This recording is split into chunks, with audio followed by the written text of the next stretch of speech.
Thangalaan director Paramjit గారి డైరెక్షన్లో వచ్చినటువంటి సినిమా. అండ్ చియాన్ విక్రమ్ గారు ఈ సినిమాలో యాక్టింగ్ చేశారు. జీవి ప్రకాష్ గారు మ్యూజిక్ అందించారు ఈ సినిమాకి. ఆగస్ట్ 15న వరల్డ్ వైడ్ ఈ సినిమా రిలీజ్ కాబోతుంది. అందరూ కూడా థియేటర్స్కి వెళ్ళి సినిమాని చూసి ఎంజాయ్ చేయాలని కోరుకుంటున్నాను. పీరియాడిక్ హిస్టారికల్ సినిమా ఇది. తంగలాన్ అంటే బంగారాన్ని తవ్వి తీసే మనిషి అని అర్థం. సో ఆల్రెడీ ఒక కేజీఎఫ్ వచ్చింది, కానీ అది ఒక కల్పిత కథతో తీసినటువంటి సినిమా. కానీ ఇది ఒక రియలిస్టిక్ ఇన్సిడెంట్స్తో తీసినటువంటి సినిమా. చాలా దానికి దీనికి చాలా డిఫరెన్స్ ఉంది, స్టోరీ వైజ్ కావచ్చు, మేకింగ్ వైజ్ కావచ్చు.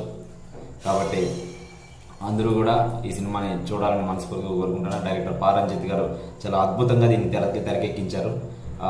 ఆయన తీసినటువంటి కాల, కబాలి, సార్పాట పరంపర, అట్టకత్తి, మద్రాస్ ఇలాంటి సినిమాలన్నీ కూడా